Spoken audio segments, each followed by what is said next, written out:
The dining room fell silent when Thomas Whitfield walked through the front door. "That's you. At our family Thanksgiving. Uninvited. Still with that tiny internet thing?"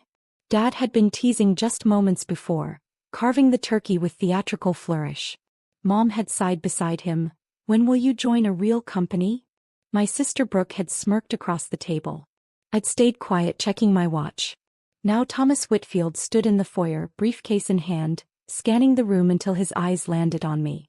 "Chairwoman Foster," he said, straightening his tie. "The $2.8 billion acquisition is complete. The board needs your signature." Dad's carving knife clattered against the serving platter. His face went pale. I was the placeholder child. Not the first. That honor belonged to Brooke, born in 1988 to great fanfare and even greater expectations. Not the last. That would have been the son my parents tried for but never had. I was the middle attempt, the 1991 arrival who turned out to be another girl. The child who existed in the space between the golden firstborn and the hoped-for heir. My father, Richard Foster, had built Titan Logistics from the ground up. Started with a single warehouse in 1982, grew it into a regional shipping empire by the time I was born, and transformed it into a national powerhouse worth $340 million by the time I turned 18. Titan Logistics moved goods across America.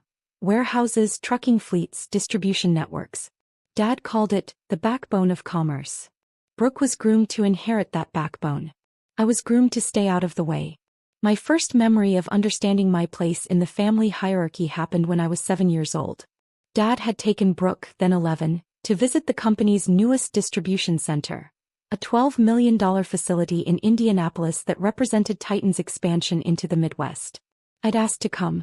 Begged, actually, the way 7-year-olds do, with tears threatening at the corners of my eyes. "It's not really your thing, Tegan," Dad had said, ruffling my hair. "You'd be bored. Besides, this is serious business stuff. Brooke needs to learn how the company works." "I want to learn too. Maybe when you're older." I wasn't invited when I was older. I was never invited at all. Instead, I spent that Saturday with Mom, who took me to a craft fair and bought me a journal. "For your stories," she said. "You're the creative one, Tegan. That's your gift." I wrote stories. Brooke learned logistics. The paths were set before I turned 8. The second memory crystallized when I was 12. By then, I'd discovered the internet, specifically the emerging world of e-commerce. It was 2003, and while most kids my age were playing video games, I was fascinated by how businesses operated online. I'd started a small venture selling handmade bookmarks through a rudimentary website I'd built myself. I made $347 that year. For a 12-year-old, it felt like a fortune. I showed Dad my spreadsheet, actual revenue tracking, customer data, profit margins. I'd taught myself basic accounting from library books. He'd glanced at the numbers, then back at the financial report he'd been reviewing. Titan Logistics had just crossed $50 million in annual revenue. "That's cute, Tegan. Real entrepreneurial." He returned to his work. "But you know, Brooke just completed her first internship at the warehouse. She's really understanding the supply chain now." Brooke was 16. Her internship had involved shadowing an operations manager for 2 weeks during summer break. My $347 business disappeared into the noise of my family's expectations. The third defining memory happened when I was 19. I'd been accepted to Stanford, not for business, which Dad had suggested, but for computer science. I'd discovered that my real passion wasn't just selling things online. It was building the systems that made online commerce possible. The scholarship covered 80% of tuition.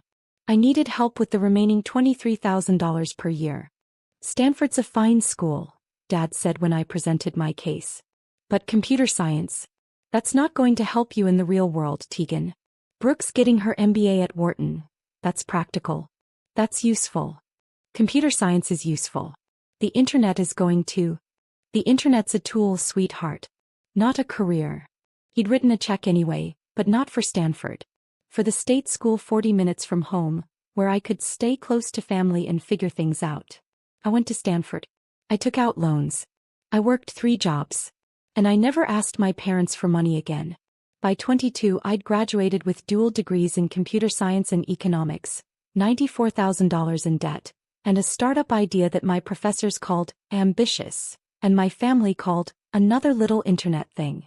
That startup, a logistics optimization platform I'd developed based on everything I'd observed growing up in the shadow of Titan Logistics, was called Velocity Systems. Within 5 years, it was worth $180 million. Within 8 years, $890 million. By the time I turned 32, Velocity Systems had merged with 3 other tech companies to form Apex Logistics Technology, a holding company I controlled through 67% ownership. Combined valuation, $2.3 billion. And nobody in my family knew. To them, I was still Tegan with her tiny internet thing. Still the creative one. Still the placeholder child who'd never quite found her footing in the real world of commerce. They had no idea that the real world of commerce had shifted beneath their feet, and I was the one who'd engineered the earthquake. Thanksgiving at the Foster family estate was, as always, a production. The house itself announced old money, or at least the appearance of it. A 7-bedroom colonial in Connecticut, purchased when Titan Logistics first turned profitable, maintained with the kind of aggressive perfection that suggested Mom had hired a staging company rather than a cleaning service. I'd arrived that morning, driving the same Honda Civic I'd owned for 6 years. The car was deliberate, nothing flashy, nothing that would invite questions. My actual garage in San Francisco contained a Tesla and a vintage Porsche, but Connecticut didn't need to know that. The family had gathered by noon. Brooke arrived with her husband Mitchell, a junior partner at a consulting firm who never missed an opportunity to mention his Harvard MBA. Their 2 children, both under 5, had been handed off to a nanny in the upstairs playroom. Mom supervised the caterers. Dad held court in the living room, scotch in hand, regaling Uncle Richard with tales of Titan Logistics' latest expansion. "We're looking at a major acquisition," Dad was saying when I walked in. $2.8 billion valuation. If we can secure the financing, Titan becomes the 3rd largest logistics company in the eastern United States. I set my overnight bag by the door and listened. "The board's been cautious," Dad continued. "But Thomas Whitfield, my CEO, he's been pushing for it. Says we can't afford not to grow." I knew all about the acquisition. I knew about it because I'd been orchestrating it for the past 14 months. What Dad didn't know, what nobody at Titan Logistics knew, was that the company acquiring them wasn't a competitor. It was me. Apex Logistics Technology, through a subsidiary called Northern Star Holdings, had been quietly purchasing Titan stock for over a year. Combined with the institutional investors I'd personally recruited, I now controlled 71% of Titan Logistics voting shares. The acquisition Dad was celebrating? He was the target. "Tegan." Mom spotted me from the kitchen doorway. "You made it. How was the drive?" "Fine, Mom." "Still driving that old Honda?" "Brooke and Mitchell just got a new Range Rover. Mitchell says it's the safest car for the children." Mitchell across the room nodded smugly. "The Honda runs fine." Dinner proceeded through its predictable arc. Turkey was carved. Wine was poured. Conversation centered on Brooke's latest promotion, Senior VP of Operations at Titan, reporting directly to Dad, Mitchell's clever investment strategies, and the grandchildren's preschool achievements. Nobody asked about my work. They already knew, that tiny internet thing. Not worth discussing. Then came the question. "So Tegan," Dad said, setting down his wine glass, "still with that online business?" "Still there." "What is it again?" "Something with shipping. Logistics software." He chuckled. "Logistics software. You know, if you wanted to actually understand logistics, you could have just asked me. 40 years of experience right here. I'll keep that in mind. When will you join a real company?" Mom added, sighing. "You're 32, honey. At your age, Brooke was already a vice president." "At a company Dad handed her," I said mildly. The table went quiet. "Excuse me." Brooke's voice sharpened. "Nothing. Just an observation." Dad cleared his throat. "Now let's not." The doorbell rang. Everyone looked toward the foyer. We weren't expecting anyone. Mom stood. "I'll get it." She returned 30 seconds later, her face arranged in the particular expression of polite confusion she reserved for unexpected visitors. Behind her stood Thomas Whitfield. Thomas Whitfield was 63 years old, silver-haired, impeccably dressed even on a holiday. He'd been CEO of Titan Logistics for 8 years. Dad's hand-picked successor, the man trusted to run the company while Dad transitioned to chairman. What Dad didn't know was that Thomas and I had been in communication for 14 months. It had started with due diligence. When Apex Logistics Technology began acquiring Titan stock, I'd needed inside information. Not illegal insider trading, but the kind of operational intelligence that comes from actually understanding a company. Thomas, to his credit, had figured out who was buying before anyone else. He'd reached out through intermediaries. We'd met in person twice in San Francisco. He'd asked questions. I'd answered them. By the end of our second meeting, Thomas Whitfield understood exactly what was happening and had made his choice. He would stay on as CEO under new ownership. In exchange, he'd help ensure the transition went smoothly. The acquisition had closed that morning. Thanksgiving Day. The timing wasn't accidental. Thomas. Dad rose from his chair, surprise and concern warring on his face. What are you doing here? Is something wrong with the deal? Thomas stepped into the dining room, briefcase in hand. His eyes swept across the family. Mom, Brooke, Mitchell, Uncle Richard and Aunt Patricia, the various cousins who'd gathered for the holiday, before settling on me. Good evening, everyone. I apologize for interrupting your celebration. He straightened his tie. Chairwoman Foster, the $2.8 billion acquisition is complete. The board needs your signature on the final transfer documents. The silence that followed was absolute. Dad's carving knife, still in his hand from earlier, slipped and clattered against the serving platter. Turkey juice splattered across the white tablecloth. Chairwoman Foster. Mom's voice came out as a whisper. Thomas set his briefcase on the sideboard and produced a leather portfolio. Ms. Foster, Tegan Foster, is the majority shareholder of Apex Logistics Technology, which as of 3 p.m. today owns 71% of Titan Logistics voting shares. She's also the chairwoman of Apex's board, which means she's now the effective owner of this company. Brooke's wine glass tumbled from her fingers. Red liquid spread across the tablecloth like a blood stain. That's impossible, Dad said, but his voice had gone hollow. The acquirer was Northern Star Holdings, some private equity firm out of Delaware. Northern Star Holdings is a subsidiary of Apex Logistics Technology, Thomas said. The corporate structure was designed to maintain confidentiality during the acquisition process. Quite common in deals of this magnitude. But Tegan runs some kind of internet startup. Dad turned to me, his face cycling through confusion, disbelief, and something approaching fear. You sell software. You told me you sell software. I do sell software, Dad. Logistics optimization software. The same software that Titan Logistics licensed 3 years ago to improve your shipping efficiency. Another silence. Wait, Brooke said slowly. Velocity Systems. That's your company. That's one of my companies. But Velocity Systems is worth $890 million at last valuation. But Apex Logistics Technology, the holding company I formed from Velocity and 3 other acquisitions, is worth $2.3 billion. Kept my voice level.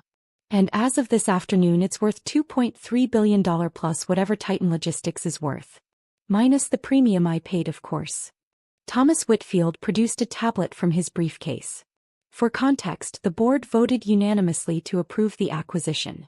The institutional shareholders were enthusiastic. Apex's track record with logistics optimization is exceptional. Employee retention packages have been guaranteed for all current staff. All current staff, Brooke repeated. What about executive leadership? That's subject to review by the new chairwoman. Thomas glanced at me. Ms. Foster has indicated that all personnel decisions will be made on merit. Dad sank into his chair. The color had drained from his face entirely. You bought my company. You actually bought my company. Technically, I bought the shareholders' company. You own 12% of Titan Logistics, Dad. The other 88% belongs to investors who were happy to sell at a 34% premium. But I'm the chairman. You are the chairman. As of 3 p.m. today, the board has been restructured. You've been offered a position as chairman emeritus, an advisory role with a $600,000 annual compensation package and an office in whatever location you prefer. Uncle Richard's fork clattered against his plate. $600,000 for an advisory role? It's a generous package, Thomas confirmed. More than generous, given the circumstances. The dining room had transformed into something unrecognizable. Where moments ago there had been a family Thanksgiving, turkey and traditions, the familiar hierarchies of parent and child, successful and struggling, now there were documents spread across the tablecloth, lawyers on speakerphone, and a power structure that had inverted completely. I hadn't moved from my seat. Hadn't raised my voice. Hadn't done anything except answer questions as they came. "Miss Foster," Thomas said, handing me a pen, "we need your signature on 3 documents. The asset transfer, the board restructuring, and the employment continuity guarantees." I signed while my family watched. "How long?" Mom's voice was barely audible. "How long have you been, building the company?" 12 years. "Planning this specific acquisition?" 14 months. I set down the pen. I started Velocity Systems in my Stanford dorm room with $2,400 in savings and a maxed-out credit card. By the time I turned 25, we had $12 million in revenue. By 30, $180 million in valuation. "We never knew," Dad said almost to himself. "You never said anything." I said plenty. "You weren't listening." Thomas produced another document. "There's one more matter to address. The board has requested a formal review of executive compensation at Titan Logistics. Some irregularities were identified during due diligence." Brooks' head snapped up. "What kind of irregularities?" "Primarily in the Senior VP of Operations Division.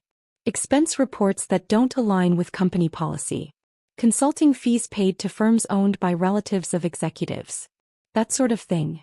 Mitchell went very still. "My team will conduct the review over the next 30 days, I said. "Anyone found in violation of company policy will be subject to appropriate consequences. Up to and including termination." "You're going to fire your own sister?" Brooks' voice cracked. "I'm going to conduct a fair review. If you've done nothing wrong, you have nothing to worry about." Brooke and Mitchell exchanged glances. Whatever passed between them wasn't confidence. The doorbell rang again. This time Thomas answered it himself. He returned with 2 people I recognized. Angela Martinez, my chief legal counsel, and David Kim, my head of operations.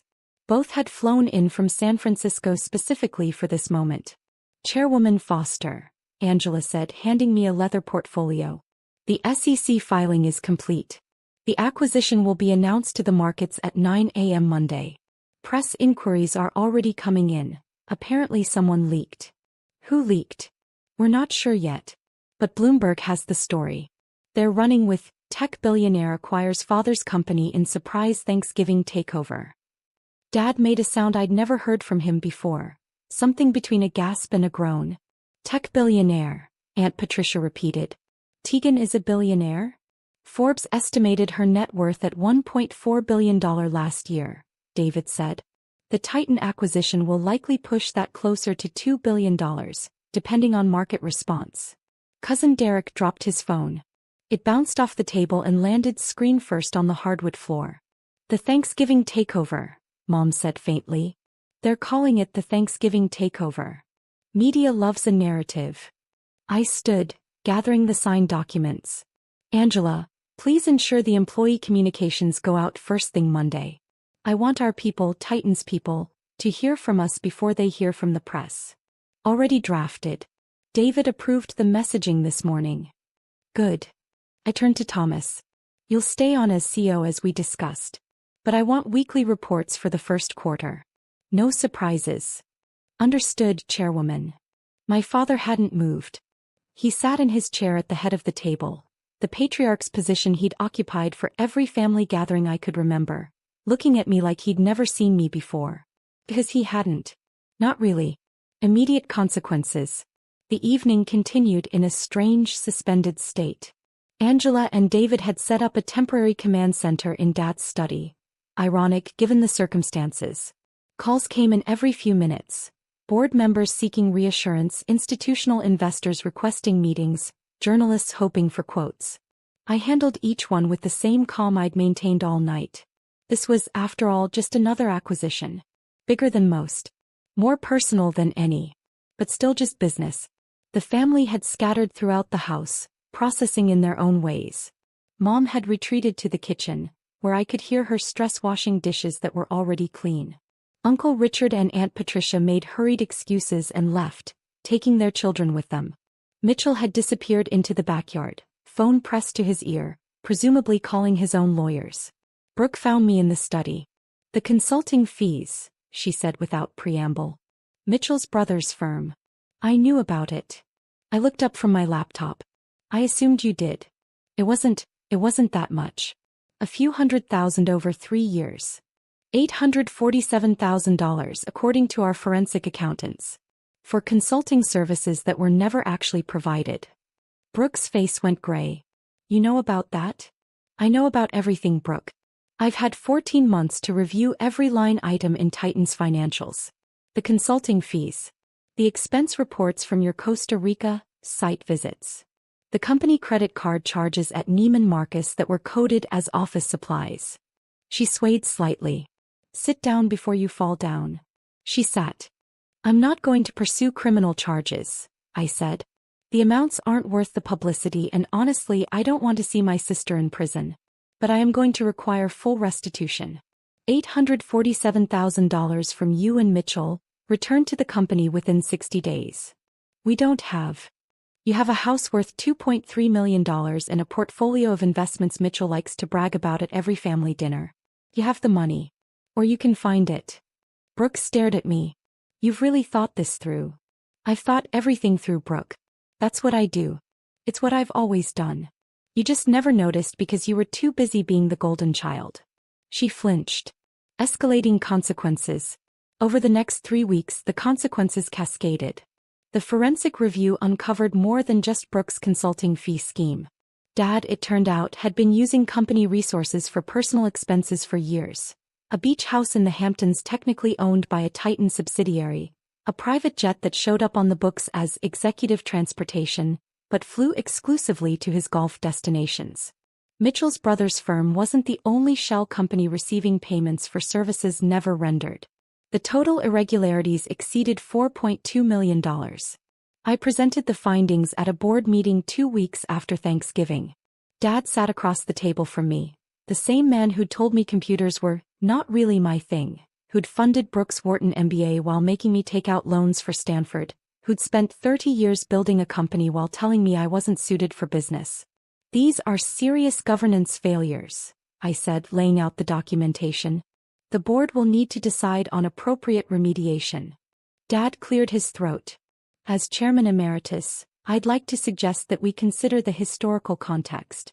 You're not chairman emeritus yet, Dad. That appointment is pending the board's review of these findings. Kept my voice level. The advisory role I offered was contingent on clean financials. These aren't clean. The board voted to reduce Dad's compensation package by 40% and require repayment of $1.8 million in improperly allocated expenses. The beach house would be sold. The jet would be grounded. Brooke's position was eliminated entirely, restructured, in corporate speak. She was offered a severance package and 6 months of career counseling services. Mitchell was referred to the State Bar Association for ethics review. His law firm, when they learned about the investigation, asked for his resignation. Final consequences.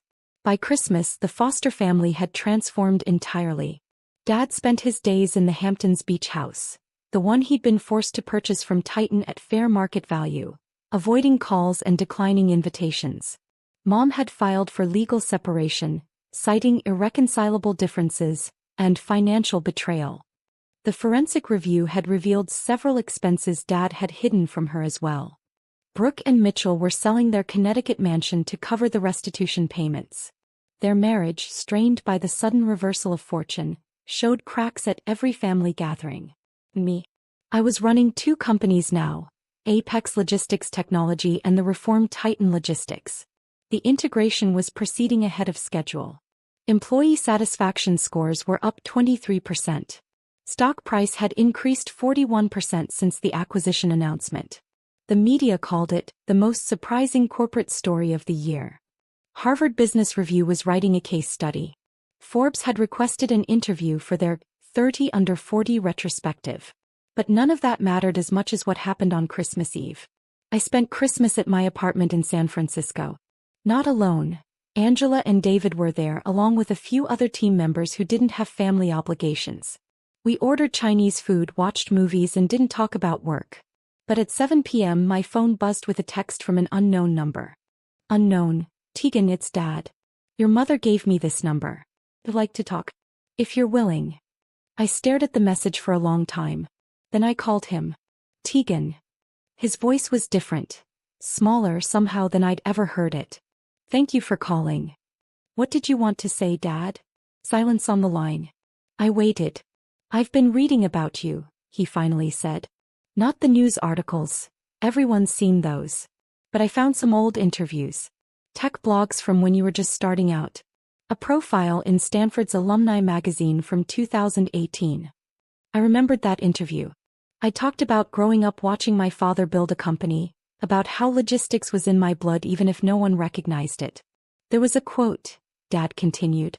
You said, my father taught me everything I know about supply chains. He just doesn't know he taught me. I remember. Why didn't you ever tell me? About the company. About what you were building. The question had haunted me for 12 years. Now finally I had to answer it. I tried, Dad. I showed you my business plan when I was 12. I told you about Velocity Systems when I started it. I invited you to my first office opening, my first major funding round, my first acquisition. You said you were busy. You said it wasn't your kind of thing. You said. I know what I said. His voice cracked. I know. So I stopped trying. I built everything myself without your support, without your approval, without your acknowledgement. And somewhere along the way I realized I didn't need any of those things. I never had. But you bought my company. I bought a struggling logistics firm with excellent infrastructure and terrible management. The fact that it was yours was. I paused, choosing my words carefully. Coincidental. Was it? I thought about the question. The honest answer was complicated. No, I finally admitted. It wasn't coincidental. I could have acquired any number of companies with Titan's profile. But I chose yours because I wanted you to see. Not to hurt you. Not for revenge. Just to be seen. I see you now. Do you? I see a woman who built something extraordinary. Who did it alone, without help, without encouragement, without anyone believing in her. He exhaled shakily. I see my daughter. And I'm ashamed that I didn't see her sooner. I let the words settle. What do you want from this call, Dad? I want the chance to know you. The real you. Not the version I invented in my head, but the person you actually became. He paused. I know I don't deserve it. I know I can't undo what I did. But I'd like to try. If you'll let me. I walked to my window, looking out at the San Francisco skyline. The city where I'd built everything. The city my family had never visited. I'm not ready to forgive, I said. 32 years of being invisible isn't erased by one phone call. I understand.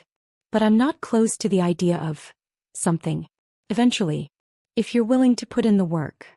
What kind of work? The kind where you listen instead of lecture. Where you ask questions instead of giving answers. Where you treat me like a colleague instead of a disappointment. I paused. The kind where you actually get to know me, not the idea of me you've been carrying around all these years. Silence. Then, I can do that. I want to do that. Then we'll see. I ended the call and stood at the window for a long time, watching the lights of the city sparkle against the December darkness. Behind me, my team was laughing at something on television. Ahead of me was a new year, a new chapter, a company to run and an empire to build. The little girl with the tiny internet thing had grown up. She'd built something extraordinary, something that couldn't be dismissed or diminished or ignored. And finally, impossibly, her family was starting to see it. Not because they wanted to. Because they had no other choice. And somehow that was enough. Not forgiveness. Not reconciliation. Just the quiet satisfaction of being exactly who I'd always been. Visible at last, undeniable, entirely on my own terms. The Thanksgiving takeover, they'd called it. I preferred to think of it as the moment I finally came home.